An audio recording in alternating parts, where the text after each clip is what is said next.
कि हमारे सर पर भी इश्क का भूत चढ़ा था। और क्या बताऊं यारो, हमारा भी इश्क से पाला पड़ा था। एक लड़की थी मेरे घर के सामने जो मुझे अच्छी लगने लगती है, और ये उम्र ही कुछ ऐसी थी जो हम दोनों को प्यार करने पर मजबूर कर देती है।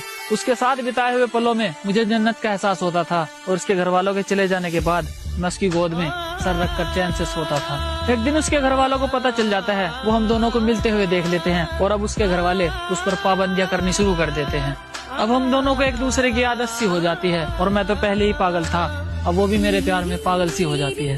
अकेला प्यार से ही पेट नहीं भरता, उसके लिए खाना भी पड़ता है, और घर ऐसे ही नहीं चलता, उसके लिए कमाना भी पड़ता है। अब घर वालों की जिम्मेदारी और उसके प्यार का बोझ उठाकर मैं कमाने निकल जाता हूँ।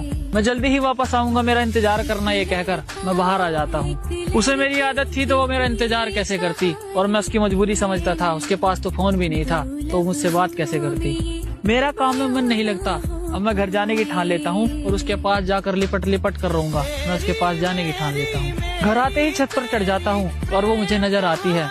उसके हाव भाव कुछ ठीक नहीं थे, वो मुझे थोड़ी बदली बदली सी नजर आती है। जहाँ कभी मैं हुआ करता था, अब मेरी जगह कोई और आ जाता है, और जो कभी मुझसे प्यार किया करती थी, अब उसे किसी और से प्यार हो जाता है। जिसके साथ दिन रात मुलाकात हुआ करती थी, वो अब मुझे याद तक नहीं करती, और मैं उसके सामने हाथ जोड़ जोड़ कर रोता हूँ, और वो बेवफा मुझसे बात तक नहीं करती।